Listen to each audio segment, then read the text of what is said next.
Oh, well, don't let me interrupt. Don't let me interrupt with my stupid show. All right. Don't let me interrupt the free-flowing stream of consciousness that has been going on here for the last, 40 minutes now? Hey, You got anything else? You got anything new? we're done. Oh, are we done? We're done. Welcome to the Gonzo Radio Sports Desk.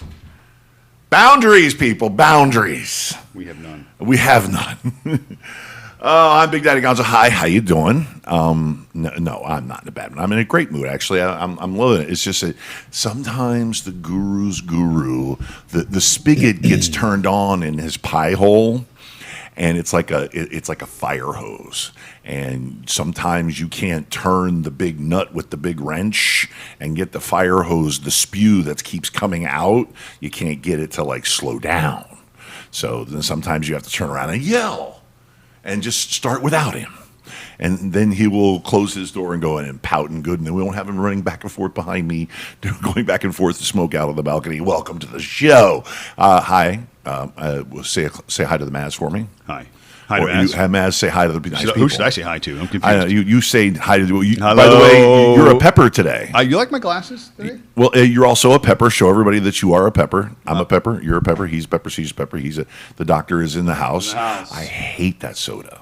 I hate it. It's prune soda. Listen, there's Mountain Dew, and then there's everything else. So, God, Mountain Dew is just green crack soda. in my opinion, like I said, Mountain Dew I is... literally know people that have gone through withdrawals because they stopped drinking that shit. When I was a child, and I bowled in a league, the bus used to come pick us up on Saturday mornings and bus And it was us a over to big Don Mountain Carter's in Dew Boca. bus? Well, no, our team name, we were Team Mountain Dew because all the kids, my all the guys, God. and we would drink our Mountain Dews, and it was all kind of fun. That's when you go to a vending machine and pay Were you sponsored by a 50 dentist? cents for a soda. We were 10, so no, we You're had no sponsored by a sponsorships. dentist, Yeah, exactly. perhaps. Because these kids, by the time they're 14, they're going to need my help. Love my Mountain Dew. So Oh my and now there's God. 19 different Mountain Dews. You can get Bolt and Flash, and there's red ones and green ones. As and if regular all kinds of- green, crappy blue ones. Mountain Dew wasn't enough. The pseudo citrus flavor. There's a lot. Blast and Now whatever you the hell have it is. different colors, flavors,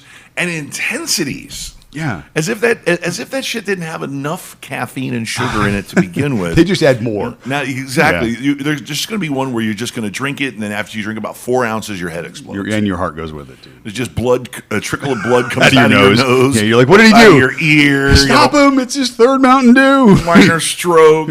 He's got the red can. Get away from the red can. Red can. So lots of everything but sports. Bitching about my roommate, talking about Dr. Pepper and Mountain Dew. I want to apologize for these glasses. Why? Those are good glasses. Oh, you like them? They're classy. Probably my wife. They're classy. They're classy. They're They are eggshell. because- you know why? Because they match. I'll turn to the side so you can see. Okay, they Because match the shirt. No. They match the blankets that I carry around for her in the car because she's always cold. So we have blankets that we take into Publix and into restaurants and to the beach, actually. And there goes all of our hipster cred right out the window. I know. So anyway, okay. So we got football today. We got some games. Boy, do we got football. I mean, first of all, we had a fun slate of football for Thanksgiving. It was very interesting. Yeah, let's talk a few of those games. I'm just very bitter because I cut Carlson in both, the kicker for the Raiders in both, and he scored 21 points. I'm a loser, great big old loser. Haha, I'm talking about kickers. That's right. La la la la la la la. Save me a minute for my kicker malfunction. I lost this week. Yes, I ended up. Blutarski, by the way, Blutarski is Senator John Blutarski of Animal House fame. He was actually known as just Bluto in Animal House. He later became Senator John Blutarski at the end of the movie. If you should, Senator John Blutarski. Well, he is now the 0.0. That's when your player in fantasy football scores 0 points. Yeah, the goose. 0. I call it a goose egg. The goose egg. Yeah, they look like 2 goose eggs. Yeah, that's a good one. That's a Bobby the Brain Heenan-ism with the look at all these guys, look at all these losers, a bunch of goose eggs. Bunch of goose eggs. Yeah, Well, here's my kicker problem this pencil necks and weekend. goose eggs. Because you know how much I love kickers. Right. In my work league, I ended up dropping Graham Gano. Nice guy who is pretty consistent and was pretty good for us. See, but we've been streaming kickers pretty much all season, right? Because you know how I feel about those guys. Because you are dismissive of contributions. Yeah, well, not dismissive. How's that feel? How ironic. I'm not dismissive of the contributions. I'm afraid of the failures because I ended up getting the guys that get cut, that get waived, that tear an MCL in practice. So this isn't a generalized advice thing. No, this was my last week debacle. I ended up dropping Gano, picking up the Cleveland kicker, McLaughlin, I think his name is. Yes. And he got me. Doesn't matter what his name is. He got me 0. Okay. Gano went for 8. I lose by 4, and there's the story. So, yeah, go Kickers. Don't worry. We've discussed how that's going to turn out next year in our league. So how about them Raiders? How about that Derek Carr? Has he played himself into the MVP conversation? He'll go as the Raiders go. I will say this. I think they've had a pretty tough road over the last several weeks. He's kind of put them on his back. Well, obviously they lost their coach. They lost their receiver to an awful tragedy. Right. They've had injuries on the offensive line. They lost a first-round draft choice because of his domestic violence video. Jacobs has been hurt on and off all year. Right. They're basically on and off-field problems. They're a house of cards, you would think, but haven't Derek fallen Carr yet. has put them on his back. Yeah, they're playing well. He's playing really well. Okay, on his back. But the irony in that game in particular, is I think Dallas lost that game because they had so many opportunities. The referees were a factor. There was 30 penalties in that game combined. Ridiculous. But if you looked at, and this was how it was too with the last few seasons when Dallas gets off to this hot start, they were first in defense, first in offense. They were crushing everybody. You had Dak throwing the ball over the field. Everybody was making plays. Oh, yeah.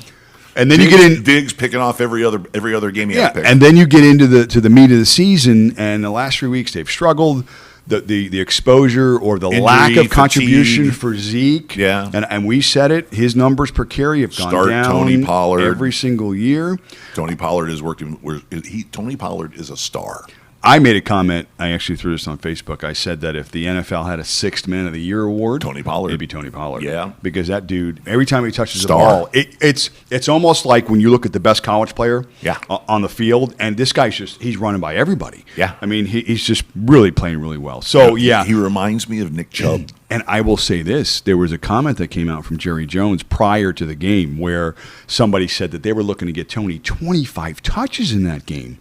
Now, again, it's Jerry Jones. You got a kickoff return touch. Well, it's Jerry Jones talking. But what does that say about how they feel about about Zeke? So, I don't know. I think the writing's on the wall maybe for Zeke a little bit in terms of the Cowboys. I saw the number. It's a very low dead money number if they cut him next year. Yeah. So before training camp, June 1st, the June 1st cut down. Now, a guy like Dak will sign with. I keep saying Dak. Foreshadowing. A guy like Zeke will sign with somebody else, obviously. But right now for the Cowboys, they don't have an identity because Dak's not playing well. Clearly, he's been. Actually bad the last couple of weeks. And in that mediocre. game, too. Well, no, the first couple of games, they were terrible. Undak-like. Listen, in that game against Kansas City, neither quarterback had a touchdown. I know. So, it's been a struggle. Mm-hmm. The Cowboys are clearly not the same team they were first part of the year, but you can clearly say that almost about any team right now. It's a week-to-week league. So, all right, well, but still, let's not make it about the Cowboys. Let's make it about Derek Carr. Okay. Because he has literally, I would say, of all the quarterbacks in the NFL, all of them, including Patrick Mahomes, of all the quarterbacks in the NFL, he has been worth every nickel of his contract extension just for what he has done this season. Lest we forget that before John Gruden got caught in his sordid little email scandal where he said some mean things that what do you expect a guy in his late 50s to say politically incorrect things in the private medium of an email exchange with his other older friend? Yeah. But okay, so there's no shock. It doesn't take away from the fact that what he said was wrong. It's just that y'all have no business being in his business like that. That's a karma thing too. Obviously there was a history, but I digress because we've already hashed that. Okay, but Derek Carr, has made the transition from starting quarterback to leader of the organization, the face of the place. He turned around and picked up the mantle. He put the franchise on his back, period.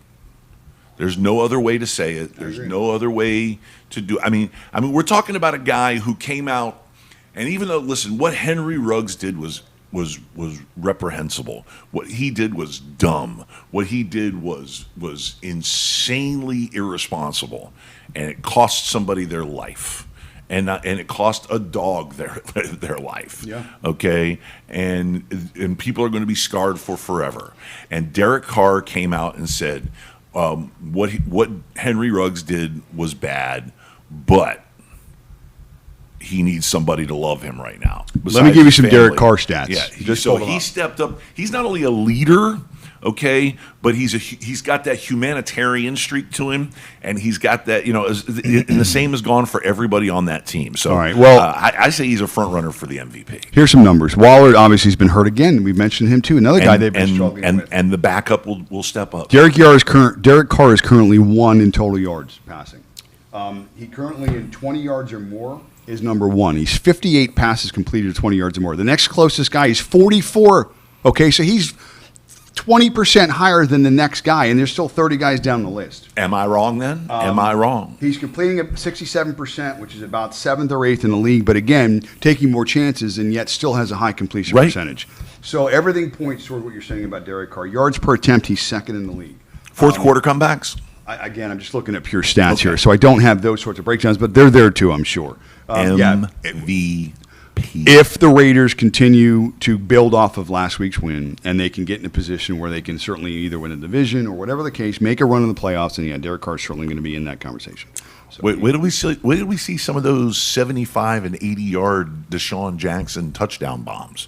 Because we all know that Derek Carr also has a freaking howitzer for an arm. Okay, the kid can put the ball 70 yards in the air. And he's a Christian man, which I kind of like. So he's a good Christian man. He is a raw-boned, roughneck Texan. Good boy. I like him. He is a good man. He is a good person. He is a good leader. And I'm sure that sometime next week there'll be some sort of strange video that comes out, and he's in like some sort of S&M dungeon with a midget. And he's got emails from 10 for years right ago. now, he is the leader of the clubhouse. Right now, he is the leader, the clear-cut leader in the clubhouse. Y'all can talk about Lamar all you want. You can talk about whomever you may want as an MVP candidate. But right now, head and shoulders above everybody else. What leads these conversations as it starts to kind of gain momentum is how the teams are playing. So you mentioned a guy like Lamar. There's a handful of guys along with Derek Carr that even though Derek Carr may be in the front today, there's 4 or 5 guys that it's Lamar Jackson. Maybe Patrick Mahomes gets back in the conversation if the Chiefs continue to win. But we'll see. Again, listen. Okay, it's going to depend on week 16, week 17, week 18. He was like every good quarterback should be. Okay, the head coach is the bus driver, okay? The head coach is the driver of the bus. And then sitting in that front row should be the quarterback, your starting quarterback, maybe the owner over here off to the side. But when you take a picture of the head coach as the driver, right over his shoulder, there's his starting quarterback. And that's it. That's the face of the place. Where's the long snapper sit? I understand. Second to the last row. Damn it. No love for the long Second snapper. to the last row. Somebody's got to open the emergency exit. And he's probably strong enough to do it. Right. So, yeah. Exactly. Yeah, that's good. Got to have a guy with a different skill set other than the kicker. Yeah. So what has happened is somebody has shot the driver and set the bus on fire. Okay? And so all he's done is thrown the body out of the seat, jump in the driver's seat, and mash the gas. Okay, and mash the gas, and through the fire extinguisher, reach down and said, "Here, put that out. There you go, long I'm snapper. driving. Take this." Okay, so. And it's not. And listen, it's not that I'm going to go around wearing a number 4 jersey. I'm wearing my Tannehill jersey because it's my big RT17 Gooch. Because screw the Patriots. I told you the evil empire was going to be back. I told you they were going to be back, and they're back. Let's talk about that. It's like the rise of Skywalker all over again. That game today, Palpatine is back. That game is so interesting today. Some of the experts are picking Tennessee in that game. I'm reading stuff about Tennessee in that game. They're going to be called the First Order now. This is going to be the First Order will rule the galaxy. This league as we've seen and as we talk about, you can break it down 2-3 weeks at a time because there's like a new, leader in the clubhouse, a new tough guy in the block. And right now, the way the Patriots are playing defense and the way they're not turning the ball over, and Mac Jones seems to be getting better every week, and it doesn't matter who they line up in the backfield running back-wise, they throw everybody at you, and it's just they win games. They don't make mistakes. They don't turn the ball over. You know what you won't see in that game today for the Patriots? You won't see them have 12 penalties today because they just don't do that. Yeah. So that's the difference between a Cowboys team that if you look on paper maybe is more talented, but if you look at in terms of team concept and coaching and all the other intangibles that matter in winning games, the Patriots obviously will always have that edge. Yeah. And today, with Tennessee coming in, even though Tennessee's won in the AFC, who do they have left? A.J. Brown goes on the IR today. Julio Jones has barely been any sort of contributor at all season. Henry, we know, is down. Who's the next guy up? Eventually, you run out of guys, in terms of talent. So Belichick, some Uber drivers. Maybe it's that bus driver that got thrown out. Who knows? We're going to have some substitute PE teachers from the local middle school. But the strength of at least philosophy for Belichick is when you were going against great teams, Super Bowl teams, whatever the case, he'd always lock down your best guy. Of course. So whoever your best guy was, he's your focus. He's not going to beat me. Right. Who is that guy going to be today for Tennessee? Let's assume they find that guy. Okay, Patriots have identified X as being the guy they got to watch. Dontrell Hilliard? Whoever it is. But so they lock him down. Then who's behind him? Like, who's then the next guy to be able to step up and Dalton contribute? Hilliard's son? He's a legacy. They had to take him.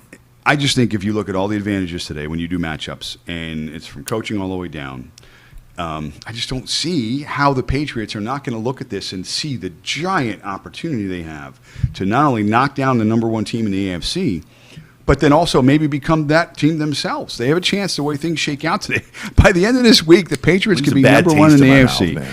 Anyway, that would have been something you could have got big odds on. I need some more coffee now. First part of the year. So that game today, obviously with all the injuries and how it sets up, I just don't see how they're going to beat the Patriots. And listen, and I like I told everybody at the beginning of the year, I told everybody as we were going along, I said the evil empire will reconstitute itself. And it will rename itself the First Order. Okay? And I knew Palpatine is back. Okay? So, and now he has now you have Mac is the new Kylo Ren, if you will. So, side note to that game from a gambling perspective is that Tennessee is 5-0 as an underdog this year. Yeah, I understand that. Good. So we need some shred of hope. That's a big thing. Luke Skywalker. Listen, that says a lot because Vegas, when they do all the analytics and they break down these lines in games, they do so because they want to make it fair. That's what that line does. So if you have a game every week where you're the underdog and yet you still come out ahead on that, we need Ray. Vegas is missing, or is Tennessee really better than who we think they are? Maybe they are a complete team. Maybe they can – listen, if Tennessee wins this football game today somehow, like these guys are saying, then clearly Tennessee deserves to be there. But again, the longevity and the fact that you have to have bodies. You have to have talent on the field. And I don't know what their practice squad looks like. The dark side. Maybe they'll have 2 or 3 guys that aren't on anybody's radar to this point that will perform. But from the season, the power of the dark side. I just don't see how Tennessee is going to be able to stay competitive. Not with all those injuries. Or as Belichick says, it's the power of the dark side. I don't think we come up with just that monotone type of a. All right, another big game. Enough of agonizing over that crap. Bucks Colts. Bucks Colts. The other MVP candidate. Let's do who? Oh, Tom Brady. Jonathan Taylor. Oh, I thought you were talking about Tom Brady. Jonathan, he's only the best running back in the NFL right now. He has been a beast. No. First of all, let's shift a little bit of the credit to the beasts up front. Okay, because Nelson and those guys on that offensive line are killing people. Yeah. Killing people. They are bullying people. They are literally shoving your front 7 down the field. Okay? Jonathan Taylor and that offensive line is making Carson Wentz look really good the last couple of weeks. He's looked comfortable back there. He's completing passes. Holy crap. But I will say this, the Colts defense is no joke either. They can play. I understand that. So today's game is interesting, but I will say this. When you look at the teams, and you have to do this, you look at players. And are you on Team Brady today or are you on Team Wentz today? And it looks as if the Bucs kind of maybe turned a corner last week in terms of how they put everything together.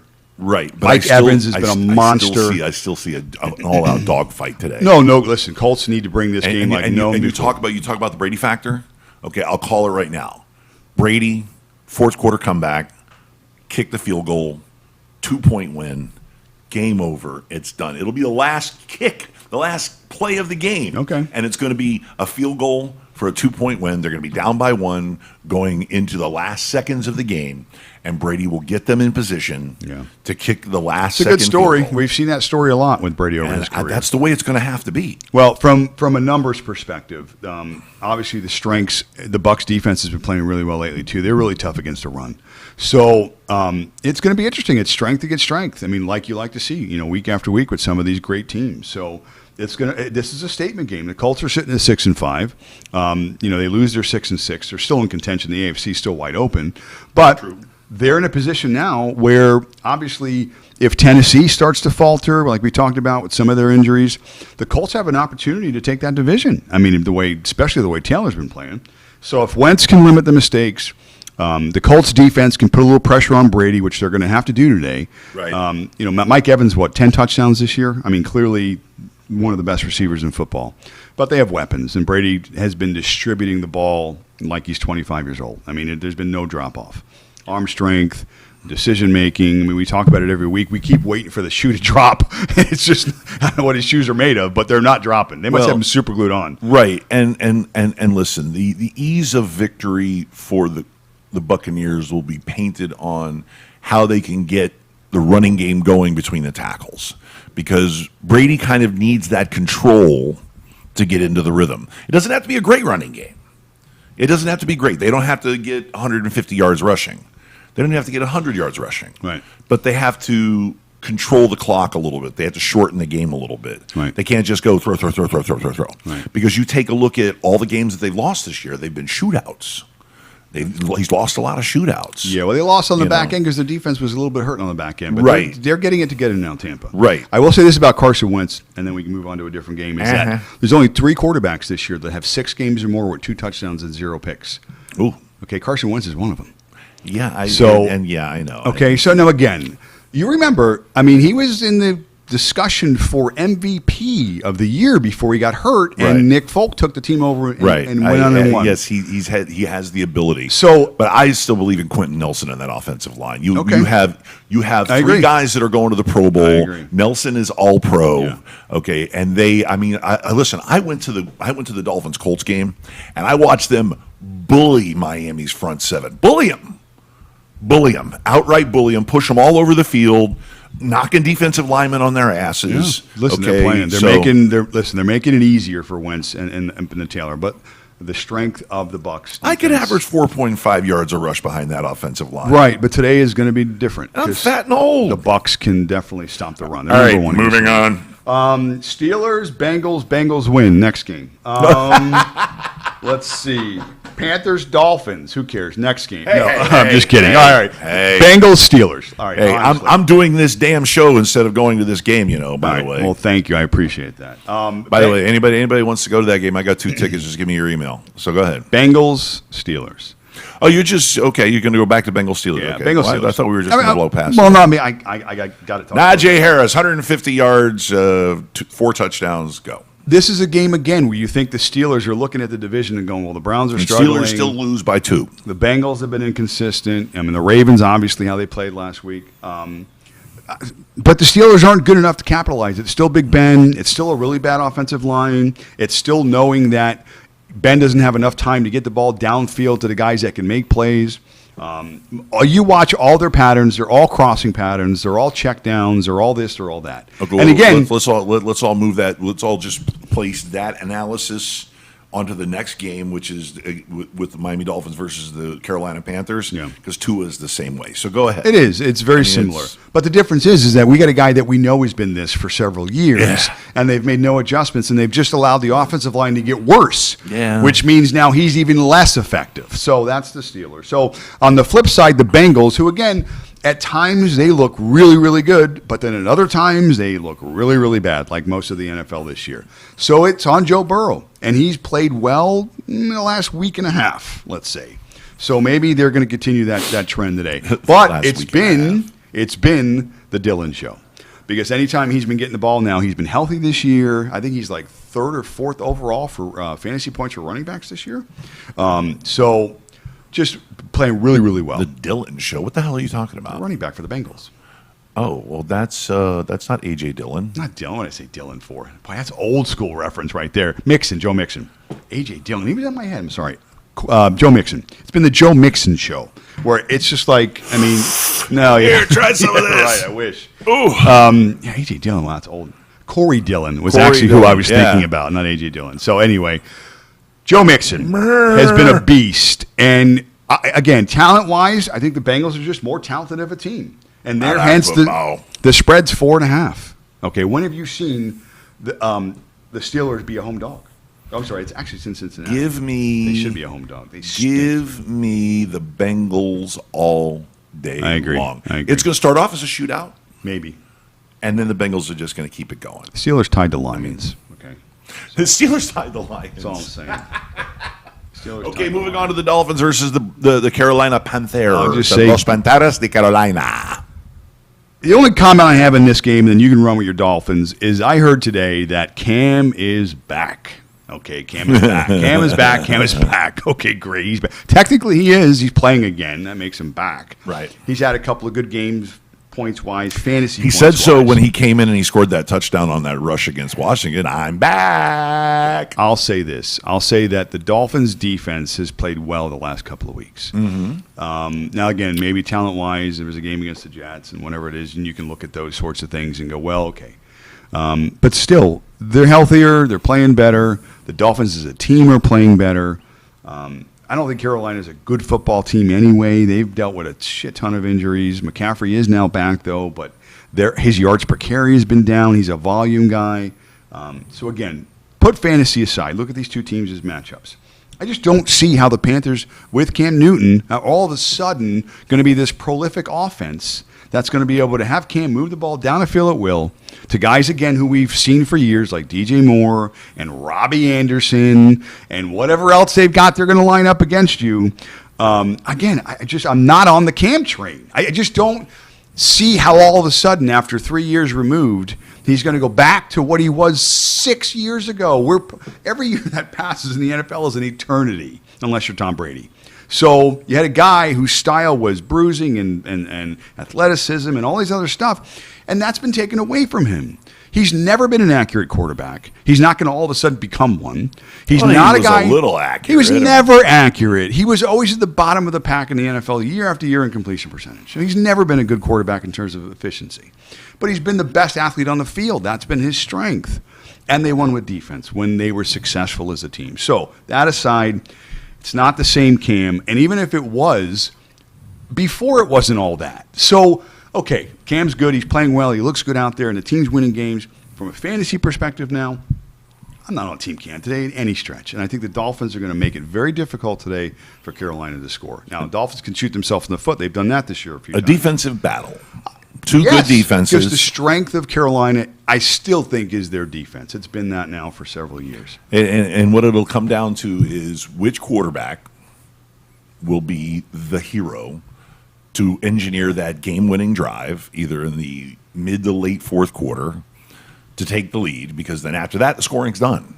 These types of games are like short fields, turnovers. Right. Those are the differences in these sorts of games. You have two teams that aren't great, that are still, in some degree, finding themselves in certain areas. And they're rehashing the Iron Bowl because it's an Alabama quarterback versus an Auburn quarterback. Okay, there you go. There's another little side note there. But again, defense. By the way, can we just give a shout out to the Auburn coaching staff, the Auburn football coaching staff, who hung in that game. But still, any idiot can tell you that you needed to just run out the clock, and then you could have possibly won that game. Yeah. Okay, and you didn't. And I don't know whether it was aggressiveness or whether it was you didn't think that you could run out the clock effectively. Okay, but you left 33 more seconds on the clock than you should have. And that gave Bryce Young enough time to tie the game. That's as simple as that. Yeah, no question. No question. Anyway. Hindsight. Yeah. Hindsight. Yeah. So I definitely chalked that game up, the Miami Carolina game, to which quarterback is going to be the most efficient. Yeah. Which is going to be the who's going to turn the ball over the least. Right. And make the fewest mistakes. The fewest dumb mistakes. It just seems like for Tua, it seems like when he's gotten a chance to gain a little momentum, he's taken advantage of that. Right. So what are we now? Week 3 since the injury? Yes. So again, he's played better each of the last 2 weeks. At least he's been in positions and the team has won. So, right. I mean, again, you'd have to think that that's going to continue. I mean, Carolina's going to present challenges defensively, but if they keep the game close to the vest, and again, Waddle touches the ball a bunch of times on his right. crossing patterns and whatnot. Well, the trend with Tua right now, I mean, being a homer and being somebody who reads up on the news with them every day, the trend is that he is taking over the locker room. The whole thing. Remember the whole thing with the captaincy. Everybody's like, he doesn't have the captaincy. Nobody respects him. Yeah. Okay, but what are we seeing now? We're seeing players coming out and defending him. We're seeing players come out and say, "Listen, get off his dick." Okay, because he is a locker room leader. He is a guy who is putting. I mean, let's face it. He came out and put the team on his back. Okay, especially when he came off the bench with a broken finger in the second half of that game. Yeah. So, well, the thing is, again, it's. Each team has to have. It's so important to have an identity in that locker room. And I think that this is what we have seen is that Tua has now asserted himself. He's been knocked down enough times, and he's gotten up each time. So eventually, you have to put something in the kid's pocket and go, listen, let him go. Right. Well, he had a similar situation in Alabama.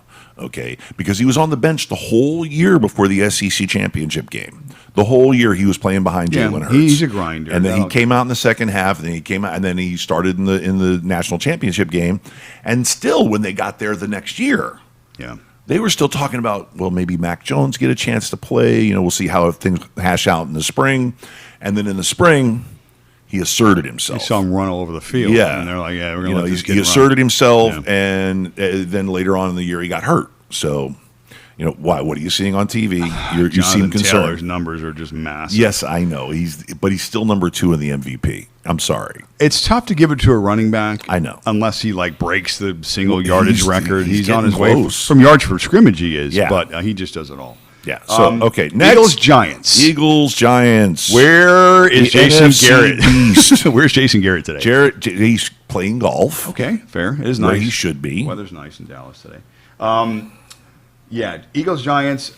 Just the Giants are bad. You know what's sad? I'm sad for them. You're like, I like Daniel Jones. He's a good quarterback. We bang on quarterbacks in the sense that, or at least I say the importance of a quarterback is you got to have your guy. If you don't have your guy, then why even compete? You're not going to be a contender, okay? And the 8-10 teams that we throw in the mix that we can talk about now that are legit Super Bowl contenders, they all have their guy. That's the one common denominator. Right. Teams may not look the same from week to week, and you have injuries and matchup problems, whatever the case may be. But if you got your guy, you're in it, okay? Right. You know who's not with the teams who don't have their guy. Right. Okay. To me, Daniel Jones, clearly I would say right now he's not the guy, but it's not all on Daniel Jones. Right. No, and the irony isn't lost that I am wearing the shirt of the guy who, while he was at Miami, they spent 4 years agonizing over whether this kid was going to be the guy, and he had a decent offensive line for half a season. Half. You mean Tannehill now? Yes, Tannehill. Yes, yeah. So Jones is similar. I think Jones's case is similar. It really is. Jones is a lot more athletic than Tannehill. He has better skill position support. I mean, Daniel Jones has a rocket for an arm. Yes. Physically speaking, he is on the level or maybe up against the level of a Josh Allen type quarterback. Yes. Okay. Same mobility even. But they have been snake bitten with injuries, with bad offensive line play, with not a lot of weapons. Their receiver core for the last 3 years, everybody's been hurt at one time or another. Listen, somebody needs to burn some sage around Daniel Jones's locker, quite literally. Yeah. Because how many times have we seen that kid take off running in an open field and the turf gremlin got him? And just fumble. Okay. Turnovers have hurt him a lot, too. Right, fumble. He got tripped up. He's in a wide open field, and he just falls down. Yeah, I see a guy like that. I can see doing a similar career path like a Tannehill. Get out of that situation, get to a different team, a better coach, and then all of a sudden, I'll feel bad for the Giants fans because we're around Jake all the time, okay? And the first thing Jake says is Eli's not coming through that door. The only guy that can save us is Eli. Yeah, he should unretire. He should get off the couch and come and help us out. 30 years from now, we'll still be talking about Eli. Right, yeah, but I was going to say, how? Yeah. How can he help you now? You're not going to the playoffs. Yeah, Daniel Jones, I think, is a good quarterback, but unfortunately, and we beat this to death, this environment thing that we talked about. They're going to get rid of Gettleman. Reports are already starting to leak out that Gettleman, that's it. They're already done with him. He's not going to be back. So they're getting rid of Gettleman, which is a step in the right direction. Yeah. But on the other side, the Eagles, Jalen Hurts, they've identified who they are. They're going to run the ball. Okay. A 3.5-headed monster there. So they're just going to hand the ball off, and they're going to run the old Army-style wishbone and just go at you. So they've turned into the Ravens of the NFC. Yeah, and it's another bird. They're waiting for their defense to get a little bit healthy, and this is who they are. This is who Jalen Hurts is right now. This is who the offense is. This is their identity. Yeah. And teams are not, at least the last few weeks, having a hard time stopping them. So the Giants, I don't think are going to be much different today. I know Saquon's back, and if anything, you may be able to run on the Eagles, but how healthy is Saquon? I've had him in one of my leagues. I watch him all year round. I'm starting him. Well, I am too, at a necessity. He's going in. That offensive line is so bad. So for a guy like Barkley today to have success, he's got to catch the ball 5 or 6 times, which he may. I mean, I'm counting on that. Counting on it. But he somehow has to find the end zone. There's not a linebacker in the league that can keep up with him. No, but especially on the Eagles. But he's got to get to the second level. He can't get past the first. I understand. They've been so bad. So, again, if you've got rooting interest in that game or betting interest, it's probably Eagles for me, just because, again, the way they've identified who they are and how they're playing, they're doing it well. Well, but there's been a change in offensive coordinators for the Eagles. Yes. Yeah. No, not for the Eagles, for Garrett's the Giants. Gone. Yeah, Garrett's gone. So right. So it's Kevin Kitchens. Okay, an ex-Steeler, actually, offensive. Also ex-Browns offense and head coach. Yeah. He was the guy. He was the guy who was the figurehead of the Baker Mayfield coup. Never, ever, once again, this is a really good lesson for you general managers out there. Never, ever back up your second-year quarterback after he's had a decent season. Never back up a coup led by him. Don't let your 22-year-old quarterback pick your head coach, because that's what happened with Kevin Kitchens and Baker Mayfield, and look at the disaster that happened the next year. Yeah. Kevin Kitchens is a fine offensive coordinator. He does a very good job. But forget it, pal.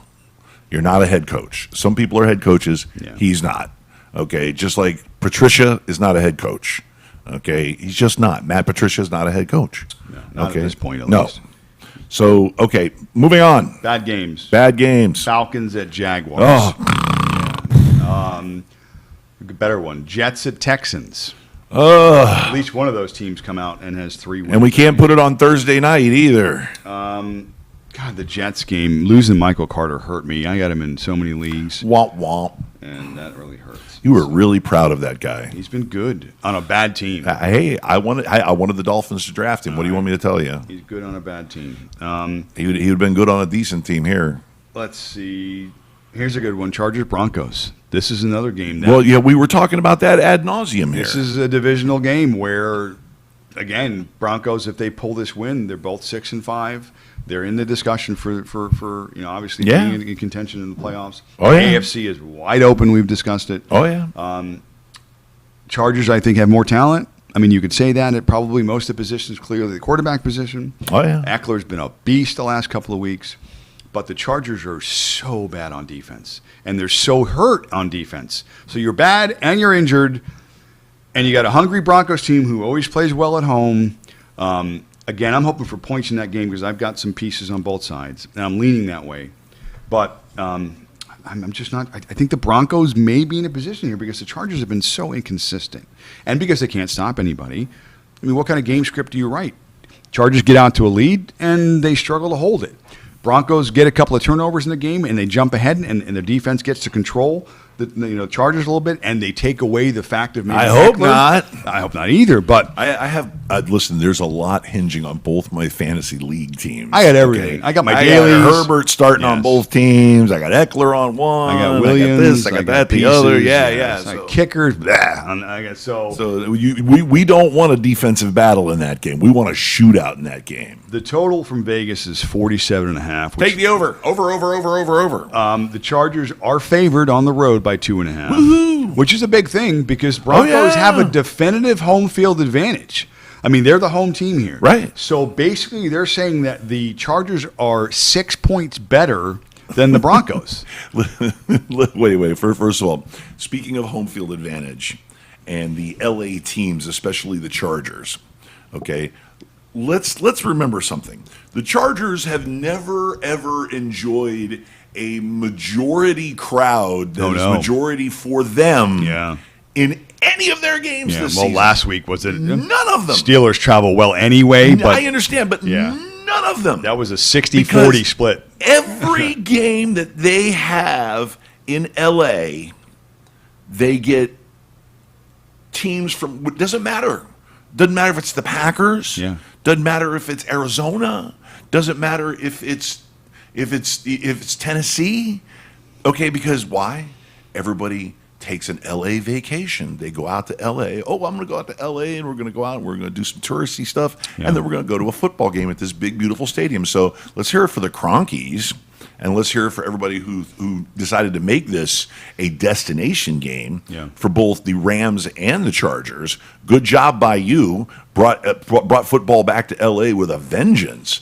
But you need to get a fan base. The Rams have more of a fan base because they were there before. The Chargers need to build a fan base. Here's what plays into that, I think, is demographics. They've never had a home field advantage. Think about Florida is very similar in that fact that they have a very good they have a very good core fan base. Yes. But when you live in a state like California, like Florida, tourist destination. More so, you have a lot of options. Stupid tourists. You have a lot of options. You have 75-degree weather every day in California. You mean like today? You can go to the mountains. You can go to the beaches. You can go to wherever. You're 3 hours from everything. It's not just your football team. So you have lots of choices in California to do lots of fun things. You live in Green Bay, you live for that Sunday football game on Tuesday. You're thinking about that Sunday game. But in California, in sunny California, you got choices. So wow, it's not adjusting.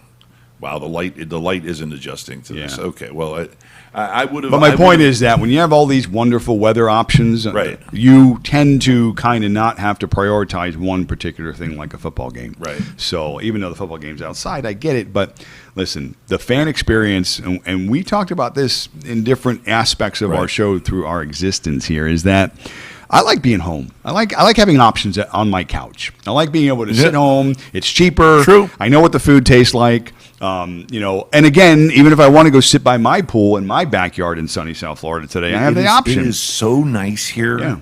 I just tried to turn the camera towards my patio view, which is fantastic, by the way. Half the value of my apartment is my lakeside view. It is so nice and bright and sunny and sunshiny and breezy and 74 degrees here in South Florida. I mean, I literally am tempted to go to the Dolphins Panthers game just to go walk around and hang out for a little while because it's just gorgeous outside. Yeah. But I have to do this stupid podcast and finish things up here. Are we going to talk about aliens later? We should. It's been a while. Well, let's get to Elijah the next Mitchell's game. playing today, by the way. Okay. Yes, I know he is. Marquee matchup today, Rams-Packers. Marquise. Marquee matchup. Who's he play for? The Ravens, Marquise Brown. Yeah. He better play today. I need him, by the way. Packers, and what did I say last week? I said, look out. I said, here's the first tripping block or stumbling block for the Packers. Rams? And the Packers lost last week. Remember I said, go Vikings. Yeah. So I'm going to continue that trend. You got a little bit of a nicked up Aaron Rodgers. Your foot. Foot. And I don't know. It's an Aaron Donald day for me today. I think he's going to be salivating today. I think he gets to Aaron once or twice, maybe causes a turnover. I just think the Rams are a more balanced team, both sides of the ball. Yeah. I just think leaning on what I've been pushing on all year about the Packers and how there's going to be issues, or once they start, who are they going to turn to? And, Aaron's just being typical Aaron this year. I don't know. Rams are coming off a bye, a little more rested, a little more prepared. They came on the news today on the reports talking about weather, and of course I don't think weather really plays a factor in any of the games today. But today it's cold in Green Bay, 34 degrees. Look out! More of a chance to incorporate Miller and Beckham into their game plans. They're going to have to do something. They've got a little practice time with their new team. You got to think that Ramsey is going to be on Devontae, because that's normally what it is. That's Put it. Ramsey on your best guy. That's it. Didn't they have a little kerfuffle during the playoffs? Yeah. Oh, now listen, I mean, it's going to be a fun matchup today. Adams will get his. They'll put him in. They'll move him across the field, and they'll run him all over the place. But Ramsey will be following him all over the place. Yeah. And again, it's almost Belichickian to say that we're going to just take our best guy and shut your best guy down. Who's next in line? In the playoffs last year, Adams had like one touchdown. Okay, and it was like his only touchdown. It was like his third catch of the game. It was a long one, though, I thought. No, it was a short one. It was from like the 3-yard line. Oh, okay. And Ramsey lost his shit because he tried to pass the guy off. Yeah. He was following him in motion across the field, and that's the only way you can get him away from Ramsey. Yeah, And Ramsey lost his shit. I'm sure he did. Well, as a matter of fact, Aaron Jones, he wants to play today, but again, it's a game time decision. Matchup, man. Game time decision still. Careful what you wish for, tough guy. Yeah, I just think that. Again, the Packers, there's adversity coming their way, and it's all because of Aaron Rodgers and his questionable leadership, especially now. And it matters this time of year. And his pinky toe. When you start measuring all these intangibles and you line up enough on a negative side, Green Bay, I mean, it's Stafford. Again, the Rams are they're good. And it's going to be a real challenge for Green Bay today. So, I don't know. I just think bold prediction: the Rams, and I have a bet on this game at work. If the Rams win, the guy I'm playing does 25 push-ups. If the Packers win, I got to do 25 push-ups. So I could do 25. Is the other guy capable of 25 push-ups? Well, here's the problem. He started with 10. He says, "Let's do 10," and I pushed it to 25. Well, you are a tough guy that goes to the gym a couple days a week. He's worried. So, and he also mentioned a whistle of some kind, and he's going to blow everyone. Does he have to finish the 25 push-ups in a day? He's got to finish in front of me. So, however long it takes. And you don't have a day to watch him do 25 push-ups 5 at a time. We're going to do it all in one shot. Matter of fact, if he loses, or if I'm doing him anyway, just to show him up. So, I'm going to win and out push-up him. So, let's go there. Okay, so I like the Rams today. Okay, so next game. Another game that I have fantasy interest in is Vikings and the Niners.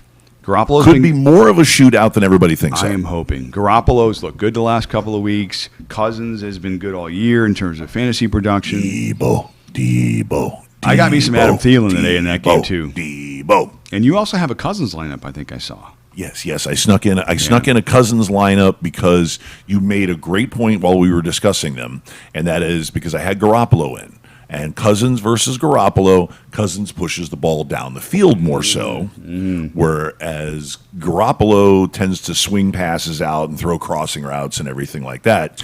Because his wideouts get more yak, whereas Cousins' wideouts get down the field for catches more so. Basically, they're throwing the ball to two guys. They're throwing it to Jefferson. They're throwing it to Thielen. But they can do that because Dalvin Cook is so good, and you have to keep the back end of the defense honest. Well, KJ Osborne has shown up for some games. I mean, the young man's shown up for some games. I understand, and there's been some target shares. Call it 2.5. But pretty much, who's getting 10 plus targets every week, and it's both guys on the outside. Yeah. Or Thielen plays some slot. But what I'm saying is, it's those two guys essentially. Right. But I want to read you Cousins' stat lines from on the road in particular. Okay. This is just fantasy points, assuming it's full PPR. Going back from 2 weeks ago and prior. At the Chargers, 18 points. At the Ravens, 21 points. At Carolina, 31 points. Going back beginning of the season, at Arizona, 25 points. At Cincinnati, 25 points. Yeah, no, his stat line is outstanding. Part of the reason is because their defense has been so porous at times, and even in any situation you see like the Vikings are going to win a football game, they do something stupid to give it up to put the other team back in the mix. Right. So their offenses are constantly having to move the football. There's never a game where the the Vikings are up by 20, and it's just here, Dalvin, here, Dalvin, here, Dalvin. Right. It's not like that. The game scripts don't ever set up like that for them. And they're on the road. So give me a game script in any situation here where, again, Cousins is going to have to throw the football. So I'll take that. And I'm on Cousins today. So I'm on the Vikings today, as a matter of fact. And I like the Vikings in this game today, only because of Cousins. And again, as good as Garoppolo. No faith in that 49er defense. Not saying faith. I'm just saying as good as Garoppolo has been the last couple of weeks, very efficient, very good moving the ball down the field, making smart decisions. I don't know. I just there's a little more on the weapon side for me on the Viking side, especially running the football with Dalvin Cook. So I'm taking the Vikings on the road today. Listen, favorites this year, as we said last week, are like 42% against the spread. Any given Sunday continues this week. Look at the road teams. Vikings are in a good spot. The line is actually 3, which, again, you give to the home team typically. Vegas sets that up. How did they lose that Thanksgiving Day game? Good Lord, I don't know. They've the last 2 years, the Killing Vikings me. have lost so many games like that. Dan Campbell, dude. Yeah. Dan, come on, Dan. I'm a fan, Dan. I'm a Dan fan. I'm a Campbell fan. Yeah. Come on, Dan. Vegas thinks those teams are about Seriously. even. So, again, to me, I'm on the Vikings today. Here's a good one. This is tonight's game, the last one we'll talk about. Right? Okay. We got Browns-Ravens. Ooh, You know what I feel about the Browns. bad weather game, by the way. More of a concern, if anything, and has the most concern in terms of the weather. But again, these guys, what their philosophy is running the football. And the weather's not Smash! going to affect them with that. It'll be a short football game. Over-under is 46. That's a little bit high, I think, in my opinion, but we'll see. Browns are 6-5.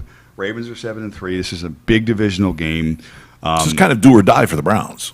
It's a big step in that direction. Listen, you go 6-6, and the Ravens go 8-3, and you're done. You're not going to win the division. In that division, you are. Well, I'll say more so because I know who Baker is and who the Browns are. Right. Well, and you'll also be, as we like to say down here in the South, sucking hind titty. Yeah.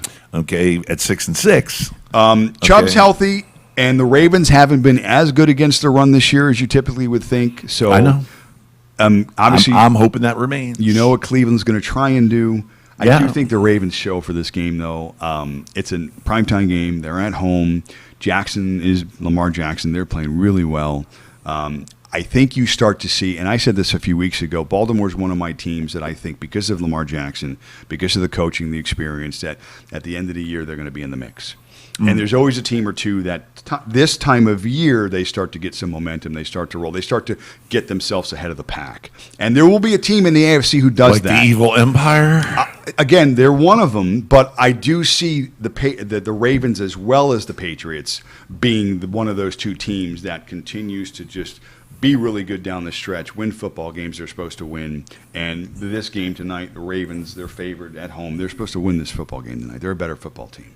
So I think they continue that at the expense of Baker. This is just another notch in the tombstone for Baker. I believe the wild card here will be Kareem Hunt, who is coming off of IR, who practiced this week, who is going to be activated.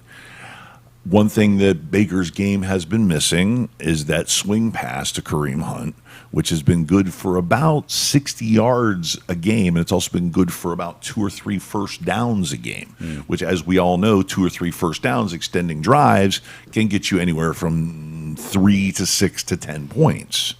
Okay, so what have we been missing? We've been missing about 6 points a game. They've been scoring less. They've been less efficient, and I think that's because of they're missing Kareem Hunt. Well, And Kareem Hunt will be in the game today. Yeah. So we'll see how that works out. Or tonight, excuse me. I don't think any player moves the line 6 points, even that fag they have on TV now. Hey. Bundle of sticks. I got no issue with that. Bundle of sticks. He's a bundle of sticks. That's all. We happen to like the alphabet people here. Yeah, I'm okay with that. I said bundle of sticks. I have my own terminology. Okay, I'm Yeah. not your Middle-aged guy alert. Yeah, get off my yard. So Get out of your yard. Okay, get off my lawn. So I don't know. I just kind of think that Baker's in a little bit of trouble overall. He hasn't played well. They're limited, and it is on Chubb today. I get it, but again, the Ravens know that too. The Ravens know that too. Well, I'm just saying, expect Kareem Hunt and his contribution to make a little bit of difference, and just maybe, make a little bit of difference down the road or in the crunch time area. So Monday night's game, man, poor Russell Wilson. Writing's on the wall there too. Dead man QB. That's the end of the. Expect a complete turnover. Somebody is going to strip the sheets off the bed and bring in some fresh linens. Yeah. Okay. The Pete Carroll regime is done. Yeah. Gone. Over. Bye. See ya. Forget it. It's over. Well, okay. And listen. Russell Wilson will leave town, and the Seattle Seahawks will draft a quarterback, and they'll bring in a quarterback, and they will start over. And whoever the coach is that starts over with them will be the one that brings in that quarterback and reshapes that identity. There's still a lot of great pieces there. There's still a couple of good offensive linemen. There, of course, there's Metcalf and there's Lockett, okay, who are both locked down for at least the next 2 years. Yeah, but there's been okay, some so you're not going to bring a young concerns. quarterback into a crappy situation. I don't think Pete Carroll's going anywhere. He has too much power in the organization. He's got to I know he's go. getting up there in age, but the thing with Carroll Got is that to go. he has to delegate differently. But at this point It's in his over. career, yeah, I don't The know. game has passed him by. He has not adjusted well. The run first philosophy. When are we going to see guys like Eric Bieniemy, and when are we going to see guys like Byron Leftwich? When are we going to see these guys get head coaching jobs? Okay, and it's not a color thing or anything. It's No, a I matter understand. of when are we going to see these guys who are obviously talented, Well, glaringly listen, I'll talented. say this about the Bieniemy thing. His name's been thrown around for years now, so there's an issue there. There's a reason why he doesn't something's have a going job. on there. So, Maybe it's a personality thing. well, all I'm saying is that you hear his name every year, Right. and every year there's 12 It's new passed coaches, by. and he's not the guy. So I'm Right. done with the Bieniemy talk. All right. Now, the Leftwich talk, he's a young coordinator that has made some moves in the offensive. Love him. He's Love good. him. His players love him. Again, he's Exactly. a guy that's going to be coaching in the NFL for a long time. He is a listen. We all remember the Byron Leftwich Marshall scene, carrying him down the carrying field. him down the field. broke The him. guy will come at you with one leg. he As may. long as he's got his brain and his arm, he'll come at you. That's the kind of quarterback, and that's the kind of head coach I want. Okay, a guy who you want in the trenches with you. Let me throw a guy at you in that game, and then if you want, we can get this thing wrapped up. All right. In the Monday night game. Uh-huh. Again, fantasy on the Monday night slates, they do a showdown slate on Right. DK, and it's just basically it's the one game. Right. I'm going to give you the captain for that game. It's Ooh. J.D. McKissick, Really, and I'll say that because big game coming from him. huh? Seattle is the worst in the league against running backs, pass catching running Gibson. backs, pass catching running backs, pass catching running backs. J.D. McKissick is a pass rushing quarterback. Yeah, pass catching. Pass catching. What did I say? You said rushing. Pass catching. I think again, looking real quick here, he has a Vegas prop line of 41.5 yards. Take the over. Take the over, yeah. Because I can see 6 catches, 7 catches, 60 plus hopefully. And if he gets in the end zone for you, it's just a plus. And in that sort of game where you're really not expecting a lot of points, he'll be a cheaper guy. I haven't looked at the slate, but he'll be a cheaper The down Seattle guy. defense is just atrocious right now. Both those teams. I mean, Washington has the little bit of better defense, but they've been Swiss cheese too. So I think both teams are really hurting. I mean, can you name anybody on that defense besides Bobby Wagner? Anybody? No. So Joe Schmo? Anybody? I'm taking the home team there. I'm taking Washington in that game again, just because. Man, how healthy is Russell Wilson?